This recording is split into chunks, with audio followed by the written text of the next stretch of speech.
গণতন্ত্র নাকি শরিয়া? বাংলাদেশের সমস্যাটা হচ্ছে বাংলাদেশের মানুষ চলতে চায় গণতান্ত্রিকভাবে, আইন চায় গণতান্ত্রিকভাবে, কিন্তু বিচার চায় শরিয়া আইন অনুযায়ী। যেমন কালকে রামিসার যে ঘটনাটা ঘটলো, রামিসাকে দর্শন করা হলো, দর্শন পরবর্তী সময় হত্যা করা হলো এবং তার কলা একদম পুরা মানে গাড় থেকে আলাদা করে আরেক জায়গায় মানে পুরো রাইখা দেওয়া হইলো। এরকম একটা খারাপ অবস্থা করা হলো তার সাথে, এরকম একটা অমানবিক অত্যাচার তার সাথে করা হইলো। রামিসার হত্যাকারী ধরা পড়লো এবং তিনি নিজে স্বীকারোক্তি দিল যে আমি এই হত্যাটা করেছি, আমি এই কাজটা করেছি। তিনি নিজে স্বীকারোক্তি দেওয়ার পরও হাইকোর্ট কি বলল যে 7 দিনের তদন্ত কমিটি গঠন করা হবে এবং সে তদন্ত রিপোর্ট দেবে 7 দিনের মধ্যে জমা দেওয়ার নির্দেশ দিল। আমার কথা হলো, অপরাধী যখন নিজের মুখে স্বীকার করলো, এখানে তদন্ত কমিটির কাজটা কি? তারপরে বিষয়টা হইতেছে যে আজকে আমাদের স্বরাষ্ট্রমন্ত্রীকে, মাননীয় স্বরাষ্ট্রমন্ত্রীকে জিজ্ঞেস করা হইল যে বাংলাদেশের মানুষ চাইতেছে এই দর্শকের প্রকাশ্যে শাস্তি হোক, জনসম্মুখে প্রকাশ্যে শাস্তি হোক। উনি বলল যে আমরা মধ্যযুগে নই। উনি ঠিক বলছে, আমরা আসলে মধ্যযুগে নাই, আমরা আসি হলো জাহিলিয়াতের যুগে। আমরা আইএমএ ডেমোক্রেটিক জাহিলিয়াতের যুগে আছি। কারণ আজকে আরেকটা খবর দেখলাম যে মাত্র 10 টাকা চাঁদা না দেওয়ার জন্য আরেকজন লোককে হত্যা করে ফেলা হয়েছে। এলো আমাদের অবস্থা। মানে বাংলাদেশের এমন একটা প্রান্তে আমরা মানে পৃথিবীর এমন একটা প্রান্তে আমরা বসবাস করি যেখানে 10 টাকার জন্য মানুষকে প্রাণ দিতে হয়, যেখানে 2 টাকার জন্য মানুষকে প্রাণ দিতে হয়, 100 টাকার জন্য মানুষকে প্রাণ দিতে হয়। মানে মানুষ জানেই না কেন তার প্রাণ যাচ্ছে, মানুষ জানেই না তার অপরাধটা কি। আর বাংলাদেশটা হচ্ছে এই সব অপরাধীদের অভয়ারণ্য। বাংলাদেশে যে কোনো পাপ করবেন, যে কোনো অপরাধ করবেন, আপনার জন্য কোনো সাজা নেই, কোনো রকম কোনো সাজা নেই আপনার জন্য। আপনি একটা এই যে দর্শন পরবর্তী যে ঘটনাটা, হয়তো কালকের ঘটনাটাই বলি, কালকের ঘটনা যে ঘটলো, এই ঘটনা ঘটার পর কী হবে? কোর্টে মানুষ জনসম্মুখে বিচার চাইতেছে, জনসম্মুখে বিচার হবে না, কারণ বাংলাদেশ এই সিস্টেম নাই, করতে পারবে না, তার বিচারই করতে পারবে না। রামিসার বাবা রাষ্ট্রকে চ্যালেঞ্জ দিয়েছে যে আমার বিচার লাগবে না, আপনারা বিচার করতে পারবেন না, আপনাদের পক্ষে বিচার করা সম্ভবই না, 50 বছর ধরে দেখতেছে আপনি কারোর বিচার দিতে পারেন নাই। রামিসার বাবা ওপেনলি বাংলাদেশকে একটা চ্যালেঞ্জ করছে, কিন্তু বাংলাদেশ চ্যালেঞ্জটা নিতে পারে নাই, বাংলাদেশ সরকার চ্যালেঞ্জটা নিতে পারে নাই, কারণ তাদের কাছে ওই ক্ষমতা নেই চ্যালেঞ্জটা নেওয়ার। তো এখন কী হবে? রামিসার হত্যাকারী যে 7 দিন, 8 দিন, 10 দিন, 12 দিন, 14 দিন, 15 দিন এমনি ডিলে করতে করতে বিচারটা হয়ে যাবে অনেক ডিলে। যখন এই ইস্যুটা অফ হয়ে যাবে বা এই ইস্যুটা দামাচাপা পড়ে যাবে অন্যান্য ইস্যুর কারণে, যেমন কিছুদিন পর হয়তো বা আরেকটা ভয়ানক হত্যাকাণ্ড ঘটবে বা আরেকটা ভয়ানক কিছু, বাংলাদেশ তো যে কোনো সময় আরও ভয়ানক যে কোনো কিছু ঘটতে পারে। যখন এটা দামাচাপা পড়ে যাবে তখন হঠাৎ একদিন এই হত্যাকারী জামিন নেওয়া বাইরে আবার ঘুরতে থাকবে, আবার নতুন টার্গেট খুঁজবে। এখন বিষয় হলো সমস্যাটা কোথায়? সমস্যাটা হচ্ছে পুরো ওয়ার্ল্ডের মধ্যে সবচাইতে বেশি দর্শন কম ঘটে কোন রাষ্ট্রে আপনারা জানেন? আফগানিস্তানে। কারণ আফগানিস্তানে কোনো দর্শককে প্রকাশ্যে আর মানে সুযোগ দেওয়া হয় না ঘোরাফেরা করার জন্য। ভুয়ানিত হয়ে গেলে যে সে দর্শক, তখন তাকে অর্ধেক মাটির মধ্যে ডাবায়া প্রকাশ্যে ইটপাটকেল নিকেল করে হত্যা করা হয়। এটাই দর্শকদের প্রকাশ্য শাস্তি।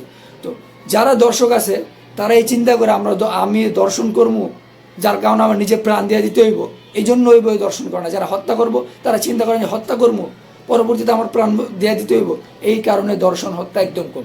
কিন্তু যে জায়গায় আমাদের কাছে বিষয়টা গেছে উল্টা, কারণ আমরা গণতান্ত্রিক দেশ, আমাদের এখানে গণতন্ত্র, তাদের এখানে শরিয়া। গণতান্ত্রিক দেশ কি হয়? আপনার মামা খালু না থাকলে আপনি কিছু না করেও ফাঁসে যাবেন। আপনার মামা খালু থাকলে আপনি যত বড় হত্যা করেন, যত বড় অপরাধ করেন, যত যাই করেন, আপনি ফাঁসবেন না, আপনার বিচার হবে না, আপনার বিচার হওয়া সম্ভব না। কীভাবে বিচার হইব? আপনি যাদের কাছে বিচার চাইবেন তারাই তাদের বড় নেতাকে খুশি করার জন্য 15-16 বছরের বাচ্চা মেয়ে খুঁজে। আপনি তাদের কাছে বিচার চাইবেন, তাদের কাছে বিচার চাই পাইবেন। এই সিস্টেমটাই এরকম, তারা সিস্টেমটা এইভাবে চালাইতেছে। তাদের কাছে আপনি বিচার মানে একটা বলদেও বুঝে তাদের কাছে বিচার চাই, আপনি কিভাবে পাইবেন? আপনার বিচার তারা কখনো দিতে পারবে না। আপনি কি দেখছেন এই পর্যন্ত বাংলাদেশ কোনো বড় মন্ত্রী, কোনো বড় এমপি, কোনো বড় বড় নেতার কোনো মেয়েদের কোনো দিন দর্শন হয়েছে, হত্যা হয়েছে, রেপ হয়েছে? শুনেন নাই তো। কারণ তারা বাংলাদেশে রাখে না, তাদের ছেলে মেয়েদের কেন বাংলাদেশে রাখে না? কারণ জানে যে বাংলাদেশটা সেফ না, এই জন্য তারা তাদের ছেলে মেয়েদের বাংলাদেশে রাখে না, বাইরে।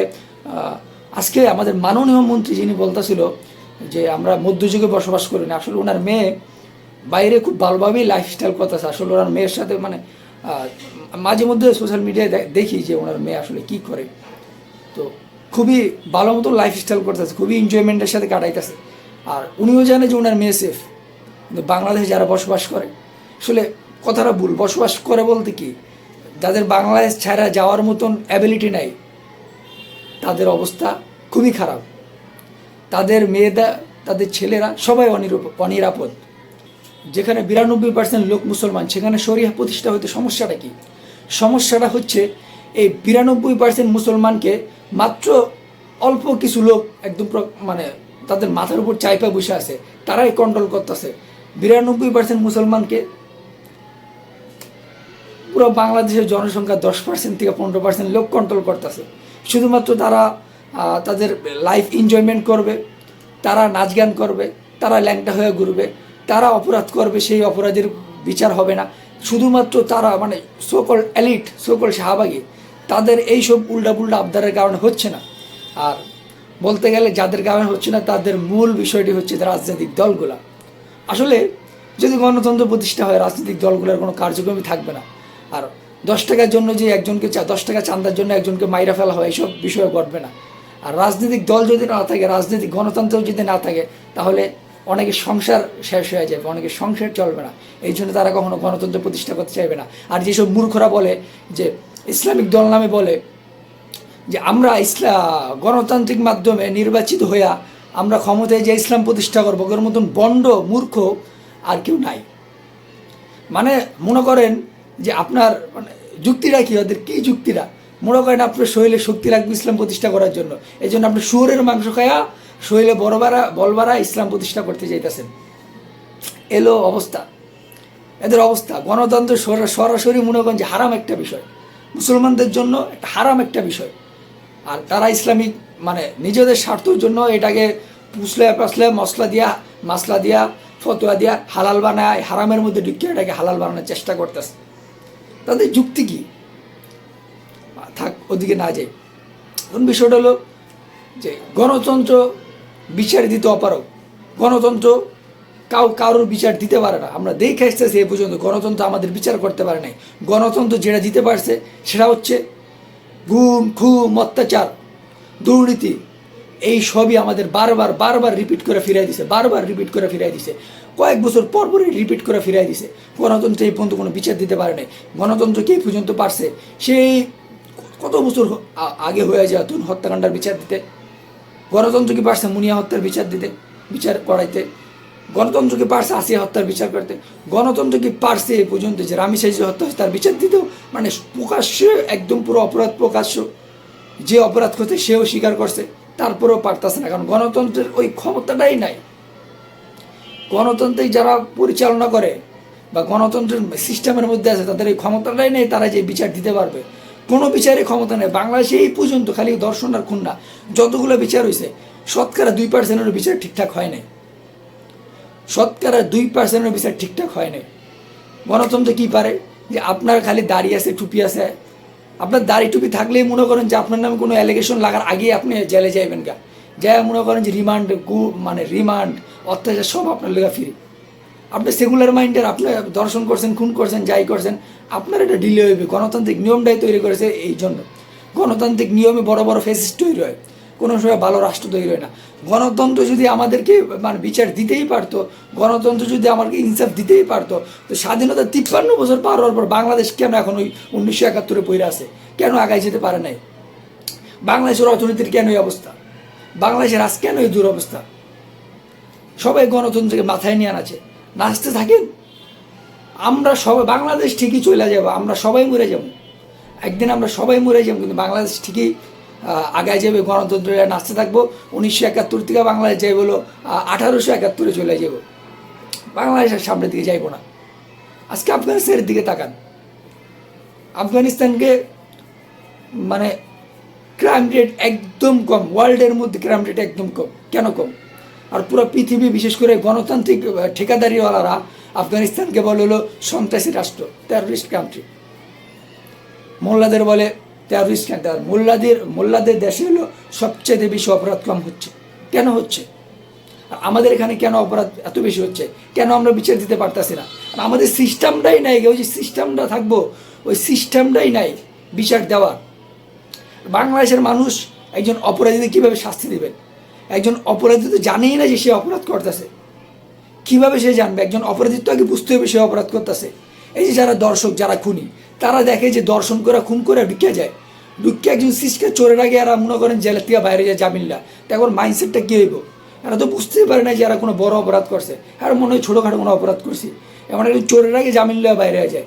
একটা মানে বড় বড় টাকা প্রচারকারী, বাংলাদেশের অর্থ পাচারকারী, বড় বড় ঋণ খেলাপি, বড় বড় হত্যাকারী, বড় বড় দর্শনকারী, আর বেশিরভাগই মনে করেন যে আমলাতন্ত্রে সংসদে যায় বয়া দিছে। কীভাবে হইব? মানুষ তো কি অপরাধটা অপরাধী মনে করে না বাংলাদেশের?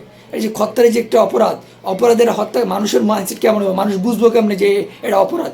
এটা বুঝার লোক তো একটা বড় কারো শাস্তির ব্যবস্থা করতে হইব, যে হত্যাটা করলে এই হত্যার কারণে এই হত্যার শাস্তি হিসাবে অথবা দর্শনের শাস্তি হিসাবে তাকে পাথর মায়েরা প্রকাশ্যে মায়েরা ফেলা হবে। প্রকাশ্যে নাও, কিন্তু তার হত্যা কনফার্ম। সর্বোচ্চ শাস্তি বা হত্যার সর্বনিম্ন শাস্তি হলো হত্যা, দর্শনের সর্বনিম্ন শাস্তি হলো হত্যা। তো মানুষ তো জানেই না যে আসলে এগুলো যে অপরাধ। মানুষের মাইন্ডসেট তো দেখে থেকে ওইভাবে বড় হইতেছে। মানুষ জানে যে এটি করে বাইরে হয়ে যাইতে পারে, এই জন্য মানুষ এরকম হইতেছে। যদি গণতন্ত্র নিয়ে বাঁচতে চান, বাঁচেন, আমাদের কোনো সমস্যা নেই। আমরা তো আজকেও কালকেও মরে যাবো, আমরা তো সিস্টেমে আটকে পড়ছি, আমাদের কিচ্ছু করার নাই। আল্লাহ আমাদের বাংলাদেশে পাঠাইছে, বাংলাদেশে আমাদের জন্মগ্রহণ করাইছে, এখানে আমাদের কিচ্ছু করার নাই। সবাই মিলে যদি আওয়াজ না তুলেন, সবাই মিলে যদি এইসবের বিরুদ্ধে কথা না বলেন, অন্তত অন্তত এই যে সিস্টেমটা আছে, সিস্টেমের পরিবর্তন না হয়, সেই আগের মতোই চলতে থাকে, রেলগাড়ি ওই সার্কেলের মধ্যে আটকে গেছে, ওই সার্কেলের মতন যদি বারবার চলতে থাকে, বাংলাদেশের জন্য কিছুই হবে না, আমাদের জন্য কিছুই হবে না। মানে মানুষ কতটা পরিমাণে না বিশ্বাস উঠতে পারলে বাংলাদেশের বিচার ব্যবস্থা থেকে একজনের মেয়েকে দর্শন করে মেরা ফেলা হয়েছে, সে এই কথা বলে যে বিচার লাগবে না, আপনারা বিচার দিতে পারবেন না, আপনারা বিচার দিতে পারো। পুরো বাংলাদেশের সিনারি মানে একটা কথা ওনার নিজের মুখের থেকে প্রকাশ করে দিছে। এ হলো বাংলাদেশের অবস্থা।